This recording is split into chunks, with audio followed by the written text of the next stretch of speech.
اور تمہارے پروردگار نے ارشاد فرمایا ہے کہ اس کے سوا کسی کی عبادت نہ کرو اور ماں باپ کے ساتھ بھلائی کرتے رہو، اگر ان میں سے ایک یا دونوں تمہارے سامنے بڑھاپے کو پہنچ جائیں تو ان کو اف تک نہ کہنا اور نہ انہیں جھڑکنا،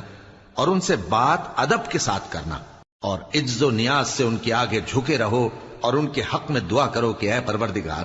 جیسا انہوں نے مجھے بچپن میں شفقت سے پرورش کیا ہے تو بھی ان کے حال پر رحمت فرما، جو کچھ تمہارے دلوں میں ہے تمہارا پروردگار اس سے بخوبی واقف ہے،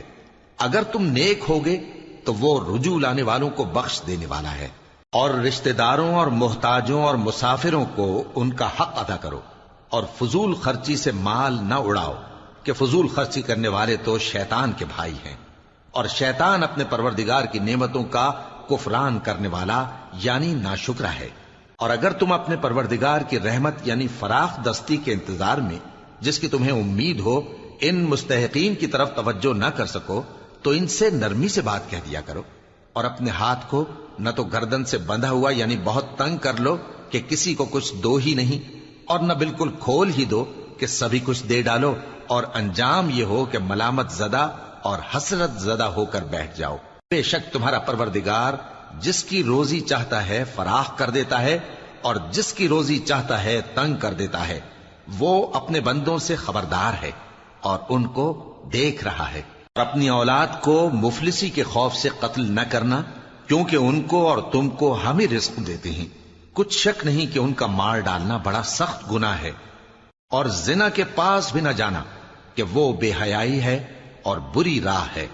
اور جس جاندار کا مارنا اللہ نے حرام کیا ہے اسے قتل نہ کرنا مگر جائز طور پر یعنی بفتوائے شریعت، اور جو شخص ظلم سے قتل کیا جائے ہم نے اس کے وارث کو اختیار دیا ہے کہ ظالم قاتل سے بدلہ لے، تو اس کو چاہیے کہ قتل کے قصاص میں زیادتی نہ کرے کہ وہ منصور و فتح یاب ہے۔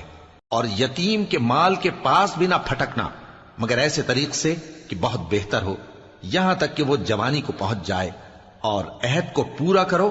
کہ عہد کے بارے میں ضرور پرسش ہوگی، اور جب کوئی چیز ناپ کر دینے لگو تو پیمانہ پورا بھرا کرو، اور جب تول کر دو تو ترازو سیدھی رکھ کر تولا کرو، یہ بہت اچھی بات اور انجام کے لحاظ سے بھی بہت بہتر ہے۔ اور اے بندے،